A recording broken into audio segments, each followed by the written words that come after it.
orech. Čau, zdravím vás Victus Games u nového vlogu. Máme konečne pekné počasie, a zbieram orechy. A mám tu hostia a tým je Frost Games. Ja som trochu pekné dievčatko, ale ja tým nie som, ahajte. Tak nič. Ale ne, zbierame orechy, pretože konečne nám prestalo pršať. A som tu s Vitom u ďalšieho piťuského vlogu, samozrejme, čaute. A čo som chcel, že zbierame orechy, pretože nám konečne vyšlo slniečko. Počkajte, musím na ňo nameriť. Dúfam, že mi nezhorí kamera. Díky. No a neviem, koľko ste videli vlog číslo 3, myslím, že to bol. Toto je 5. Ukazujem 4, ale to je jedno. Takže toto je 5. vlog a neviem, ktorý ste videli vlog číslo 3, v ktorom som sa zmieňoval o našom kanáli spoločnom Gameboys CZSK, do ktorého... No, neviem.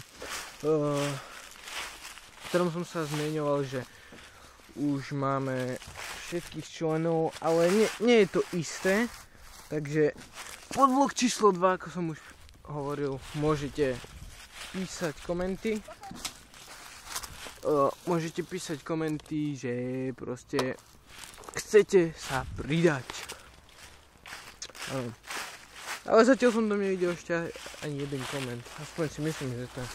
Nie, nebol tam žiadny koment. Dobre. Tu som na ten orech vstúpil, ja som ho videl. Zažalujem ho. Stojí to ďalšia tam. No.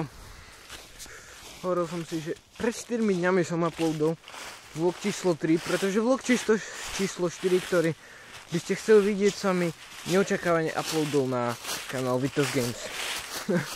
Takže musíte si ho kúknúť tam. Tento už dúfam, že pôjde na ten normálny kanál, hlavný, čiže Victus Games. Takže napríklad z buličky a ideme? Áno. Dneska ešte natočím amnéziu, síce to nie je isté, pretože sa mi seká. Ako ste už mohli vidieť vo videu Noc hrúzy. Áno. Ale neviem. Uvidíme podľa času. Čurek seka sa mu amnézia. Robí sa veľkým frajerom, pretože má nový komba. Ja s tou svojou starou šunkou mám natáčať niečo. Videli ste aj na Killing Floor, že sa mi to sekalo? Samozrejme nie, sám, pretože mne sa seká Terraria.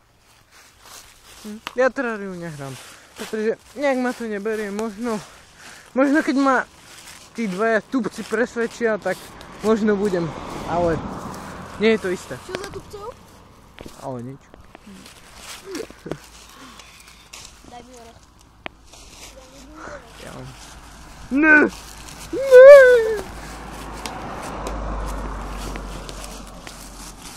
Tak inak. Ne! To by si nespravil. Že nie?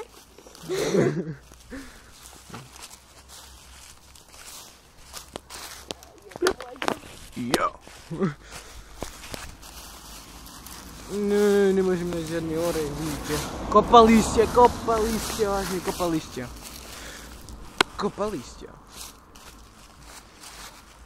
Orech! Teraz sa pozrite, neviem, či to dobre tam natočím. Nope. No. Čas. 4 minútky.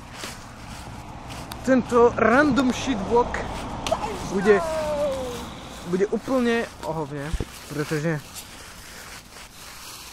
v random vlogoch väčšine býva úplne sprostá buď téma, alebo sú sprostí ľudia. V našom prípade je to aj. Takže nazdar ľudičky, zdravím vás tu Kokot TV a som tu spolu s Chujusom Vitusom. Jo! A ešte k tomu vlogu číslo 3. Teraz sa povieme k vážnejšej téme. A to je... komenty. Keca! No, takže teraz o komentoch. Že... niekto mi tam písal... Orech! Ale to sem nepatrí. Niekto mi tam písal, že napodobňujem Goga. Nie je to tak celkom, môžem použiť nejaké jeho hlášky, ale to je tým, že ho pozerám a uviaznú mi v pamäti. To nie je celkom kopírátstvo. Kopírátstvo je to, keby som robil tie isté veci... Kopírátstvo je to, keby som robil tie isté veci, čo on. Čiže kupoval... Držobu. Keby som robil presne tie isté veci, čo on, kupoval si takú istú mikinu, také isté sluchátka, chodil by som do tej istej školy a neviem proste čo všetko. A... áno. A proste robil by som všetko, čo robí on. A to, že točím random vlogy, neznamená, že ho kopírujem. Akože nebudem sa tým zaoberať, hej, ale... Prehľadajte si YouTube, nájdete si tam Random Vlogs a uvidíte, či kopíruje iba túto byto. Áno. Takže úplne, to by som mohol povedať na každého, kto točí vlogy, aj proste či random vlogy, alebo normálne tematické vlogy, že ho kopíruje. To nemôže používať ani vlastný štýl humoru. A niekto to video mohol vydať, ten vlog mohol vydať ešte skôr, než Gogo vydal svoj prvý, takže nie je to kopírátstvo. Áno. A každý nejak začína, takže keď som si ho kúkol a použil som tam nejaké jeho hlášky, tak sa osobne ospravedlňujem hejterovi. A pozdravujem ho. Nech skape ten buzerant. Ale ne. Človek tu nemôže si urobiť už ani srandu, pretože hneď kopíruje. Ach jaj. Tá dnešná YouTube scéna. Nemôžem síce hovoriť veľmi o YouTube scéne, pretože som netrafil orech do vedra. Ale nie. Pretože som na YouTubeku pomerne krátko, ešte on nejak rok aj niečo. Presne je to... rok a 3 mesiace. Takže... nemôžem veľmi hovoriť o YouTubeku, ale čo som počul, tak pred tým rokom a pol, alebo pred tými 2 rokmi bola YouTube scéna úplne iná. Takže to potom ešte možno v tématu. Tak ja sa s vami teraz budem lúčiť, pretože som akorát prišiel tu domov a ja sa s vami lúčim. Ak sa vám tento vlog páčil, zanechajte like. Nejaký koment pozitívny, nie hejterský. Fuck you! A ja sa s vami lúčim tuto s Frostom.